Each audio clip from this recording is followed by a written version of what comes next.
Bismillahirrahmanirrahim. Assalamualaikum warahmatullahi wabarakatuh. Selamat pagi anak-anak. Gimana kabarnya hari ini? Alhamdulillah, luar biasa. Allahu Akbar. Yes. Nah, alhamdulillah kabarnya baik semua. Sebelum memulai pelajaran, kita ketua kelas pimpin dulu doanya. Yuk, bareng-bareng. Bismillahirrahmanirrahim. Berdoa mulai. Bismillahirrahmanirrahim. Nah, sebelum itu Ibu absen kehadiran dulu ya. Zulfa hadir, Fadilah hadir, Aulia hadir. Oke, alhamdulillah murid Ibu hari ini hadir semua lengkap. Nah, sebelum mulai pelajaran kita bernyanyi dulu ya anak-anak. Nah, lagu kali ini kita akan menyanyi Indonesia Pusaka. 1, 2, 3. Tanah air leta pusaka abadi nan jaya, Indonesia sejak dulu kala selalu dipuja-puja bangsa. Di sana tempat lahir beta, dibuai dibesarkan bunda, tempat berlindung di hari tua sampai akhir menutup mata, akhir menutup mata. Baik, selanjutnya Ibu ingin bertanya pada kalian. Pertanyaan ini akan berkaitan dengan materi yang akan kita pelajari pada pertemuan kali ini. Pertanyaannya anak-anak, apakah kalian pernah melanggar peraturan? Pernah. Karena apa? Oh, telat sekolah karena bangun kesiangan. Apa yang terjadi kalau kamu melanggar peraturan? Kalau kalian melanggar peraturan, apa yang terjadi? Oh, mendapat hukuman. Nah, kalian baca dulu buku kalian dalam halaman 125. Nah, selanjutnya kita akan menonton video pembelajaran yang akan menjadi media kita pada pagi hari ini. Nah, kalian baca dulu bukunya 5 menit. Sambil Ibu siapkan dulu videonya ya. Materi kita pada pagi hari ini akan membahas tentang kini aku menjadi lebih tertib. Nah, anak-anak, apakah perbedaan antara peraturan tertulis dan peraturan tidak tertulis? Nah, terus mengapa kita harus mengetahui peraturan? Nah, yang ketiga, apa yang terjadi jika kita melanggar norma yang berlaku di masyarakat? Nah, dari pembelajaran pertemuan kali ini, kita akan mengetahui dan menemukan jawaban dari pertanyaan-pertanyaan yang terdapat pada video kali ini. Oke, kita langsung ya. Adanya peraturan ini diharapkan dapat mengatur tingkah laku manusia. Tahukah kalian, ada banyak peraturan norma yang dibuat oleh manusia. Ada peraturan yang berlaku hanya di wilayah tertentu, kemudian ada juga yang berlaku secara menyeluruh bagi semua warga di negara kita. Peraturan yang ada dibuat dengan mengikuti perkembangan zaman. Oleh karena itu, dari masa ke masa, peraturan akan terus bertambah dan disesuaikan dengan kebutuhan manusia. Ada peraturan yang tertulis dan ada pula peraturan yang tidak tertulis. Nah, sekarang kita akan mencari tahu apa perbedaan dari kedua peraturan tersebut. Nah, anak-anak, peraturan tertulis itu apa sih, Bu? Nah, peraturan tertulis itu artinya peraturan dengan sanksi yang memaksa. Nah, biasanya peraturan ini dibuat oleh negara atau pengelola sebuah tempat. Sedangkan peraturan tidak tertulis itu peraturan yang dibuat oleh manusia dan disesuaikan dengan kondisi atau masyarakat setempat. Sanksi peraturan yang tidak tertulis ini lebih berupa teguran, peringatan, atau kemudian muncul rasa malu dan perasaan menyesal pada diri sendiri. Selanjutnya, kita akan mengenal lebih lanjut tentang peraturan tidak tertulis. Nah, pernahkah kalian mendengar peribahasa di mana bumi dipijak, di situ langit dijunjung, pandai semuanya. Nah, ketika kita pergi kemanapun, kita harus mengikuti aturan yang berlaku di suatu tempat. Bahasa tersebut mengisyaratkan bahwa aturan itu tersirat dan harus kita pahami dan kita patuhi. Nah, jika semuanya kita melanggar peraturan tersebut, maka kita akan mendapatkan sanksi dan dapat teguran maupun rasa malu.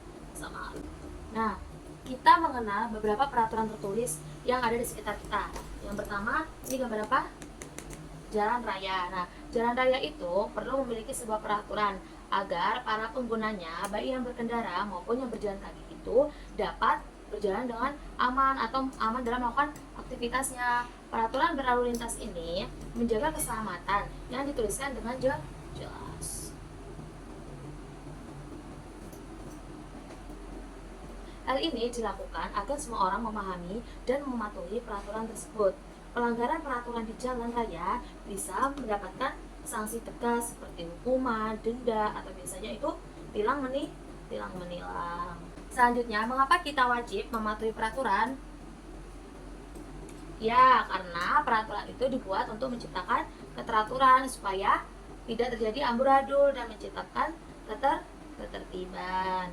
Nah, apa yang akan terjadi jika kita melanggar norma yang berlaku? Nah, ketika kita melanggar norma yang berlaku, maka kita akan mendapatkan hukuman atau sanksi. Sanksi atau hukuman tersebut dapat berupa dikucilkan dari masyarakat. Nah, anak-anak, video pembelajaran kali ini telah selesai. Semoga dari video ini kalian dapat memahami aturan-aturan yang perlu kalian semoga dari video ini kalian dapat memahami aturan baik yang tertulis dan tidak tertulis. Nanti Ibu akan mengetes pemahaman kalian tentang materi hari ini. Jadi bagi anak-anak yang ingin bertanya atau masih kurang paham dengan pembelajaran kali ini bisa ditanyakan ya. Tidak ada di sini Ibu punya LKPD. Nah, LKPD ini nanti kalian kerjakan. Di sini kan ada gambar seperti berpamitan kepada orang tua, naik motor, kemudian ada KTP, terus menjenguk orang sakit. Nah, nanti kalian tulis mana yang termasuk peraturan tertulis dan peraturan yang tidak tertulis ya. Ibu kasih waktu 5 menit, kalian kerjakan sekarang. Ini dibagikan sampai ke belakang ya. Bagaimana? Sudah? Sudah, ya dah, sekarang dikumpulkan dulu. Ya. Nah, coba kita lihat gambar yang terakhir. Ini gambar apa? Sedang menyapu. Menyapu ini peraturan tertulis atau tidak tertulis? Tidak tertulis. Kenapa? Karena menyapu itu kan termasuk dari kewajiban kita sehari-hari. Kalau seumpamanya membuang sampah pada tempatnya, di sini ada peraturan tertulis. Jadi ini termasuk peraturan tertulis. Apa ini bacanya? Ayo buang sampah pada tempatnya. Jadi begitu ya. Udah paham sampai di sini perbedaan antara aturan tertulis dan tidak tertulis? Paham.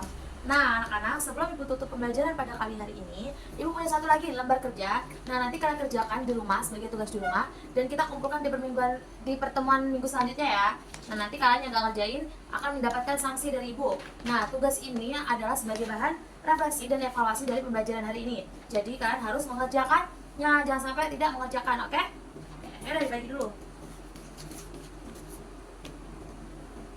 Nah, sekarang kita tarik kesimpulan bersama-sama ya buat materi kita hari ini. Tadi, aturan tadi apa? Tunjuk kaidah atau ketentuan yang harus ditaati. Yang dibuat untuk mengatur semua hal. Nah, terus peraturan tadi ada 2, peraturan tertulis dan tidak tertulis. Nah, kalau peraturan tertulis itu berarti peraturan yang kalau tidak tertulis berarti sudah ada dari sebelumnya, atau seperti kayak tata krama kayak gitu yang sudah ada dari daerah tertentu. Baik, pandai semuanya. Jadi gimana, bisa paham semuanya atas materi kita pada pertemuan kali ini? Oke, yaudah. Sebelum pertemuan kali ini kita tutup, ayo kita baca hamdalah bersama-sama. Alhamdulillahirabbil alamin. Sekian dari Ibu. Wassalamualaikum warahmatullahi wabarakatuh.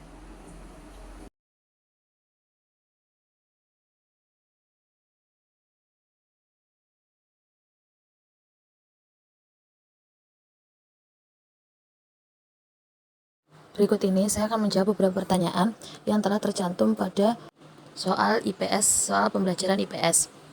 Yang pertama yaitu identifikasi dan analisis elemen-elemen kekuatan dan kelemahan dalam sesi microteaching Anda, dan strategi mengelola kelas dan interaksi terhadap siswa. Hasil yang saya peroleh dari analisis kelebihan yang pertama yaitu dengan adanya video pembelajaran dapat meningkatkan kreativitas dan imajinasi siswa dan menambahkan wawasan baru pada siswa.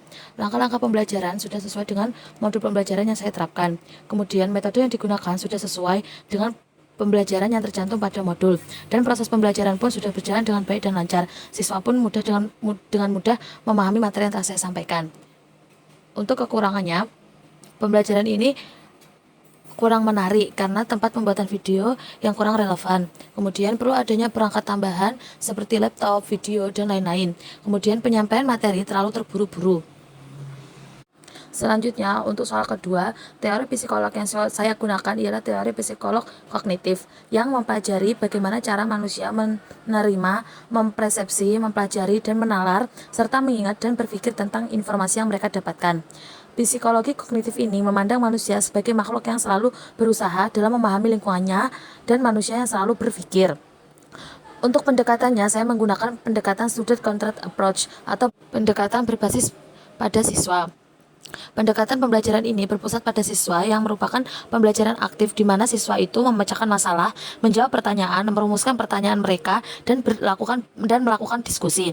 Pada proses pembelajaran didasarkan pada kebutuhan dan minat anak dengan melihat hasil observasi yang menunjukkan capaian yang didapatkan oleh anak, hal yang disenangi, serta keterlibatan aktif anak pada kegiatan belajar.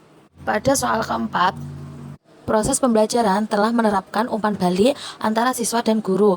Melalui proses pembelajaran dilakukan, sudah terjadi proses umpan balik. Soal kelima, evaluasilah aspek-aspek psikologis dan sosial dalam interaksi kelas selama sesi micro teaching. Dapat 4 aspek interaksi sosial yang terdapat pada video micro teaching. Yang pertama yaitu adanya hubungan.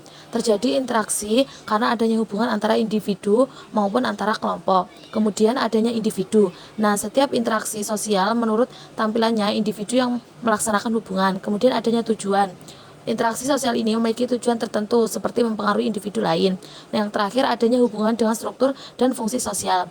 Interaksi sosial yang berhubungan dengan struktur dan fungsi kelompok ini terjadi karena individu dalam hidupnya tidak dapat terpisahkan oleh kelompok dan setiap kelompok memiliki fungsi di dalam kelompoknya.